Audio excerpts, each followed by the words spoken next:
మేము చేసిన సేమియా పాయసం హిట్టా ఫ్లాపా తెలుసుకోవాలంటే వీడియో ఎండ్ వరకు చూసేయండి. Hello everyone, welcome back to my channel.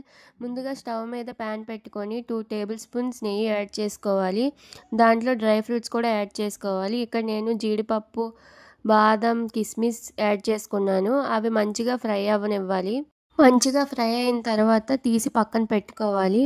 మళ్ళీ అదే ప్యాన్లో ఇంకో టేబుల్ స్పూన్ నెయ్యి యాడ్ చేసుకోవాలి. యాడ్ చేసుకున్న తర్వాత సన్నగా ఉన్న సేమియా తీసుకున్నాం మేము ఇక్కడ. మీరు నార్మల్ సేమియా కూడా తీసుకోవచ్చు. మేమైతే ఇక్కడ సన్నగా ఉన్న సేమియా తీసుకున్నాం. దీన్ని కూడా మంచిగా ఫ్రై చేసుకోవాలి. చూడండి, ఈ విధంగా ఫ్రై చేసుకున్న తర్వాత దీన్ని కూడా తీసి పక్కన పెట్టుకోవాలి. ఈ సేమియాతో కూడా టేస్ట్ చాలా బాగుంటుంది. ఈసారి మీరు ఎప్పుడైనా ట్రై చేయండి.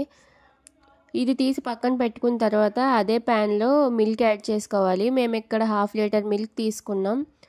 ఈ మిల్క్ కూడా బాగా బాయిల్ అయిన తర్వాత ఇందులోకి కొంచెం షుగర్ యాడ్ చేసుకోవాలి. షుగర్, మిల్క్ బాగా మిక్స్ అయిన తర్వాత కొంచెం ఇలాచీ తీసుకొని ఇలాచీ కూడా యాడ్ చేసుకోవాలి. ఇలాచీ మెయిన్ ఇంగ్రీడియంట్ కదా, మంచి ఫ్లేవర్ వస్తుంది. తర్వాత ఫ్రై చేసి పెట్టుకున్న సేమియాని మిల్క్లోకి యాడ్ చేసుకోవాలి. యాడ్ చేసుకున్న తర్వాత బాగా మిక్స్ చేసుకోవాలి. మిక్స్ చేసుకొని కాసేపు బాయిల్ అయిన తర్వాత షుగర్ సరిపోయిందా లేదా చూసుకోవాలి. అంటే మీ టేస్ట్కి తగ్గట్టు షుగర్ యాడ్ చేసుకోండి. ఇలా మంచిగా కుక్ అయిన తర్వాత మనం ఫ్రై చేసి పెట్టుకున్న డ్రై ఫ్రూట్స్ని యాడ్ చేసుకోవాలి. చూడండి ఎంత బాగుంది కదా, చూస్తేనే నోరు ఊరిపోతుంది. ఇంకా ఫైనల్గా అయితే ఎమ్మీ సేమియా పాయసం రెడీ.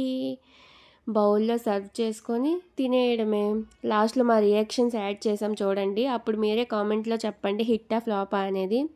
చూడండి, ఇది మా తమ్ముడు చేశాడు కాబట్టి ఫస్ట్ నేను ట్రై చేస్తున్నా, తర్వాత మా అన్నయ్య ట్రై చేస్తున్నాడు. మా అన్నయ్య ఎక్స్ప్రెషన్స్ చూడండి.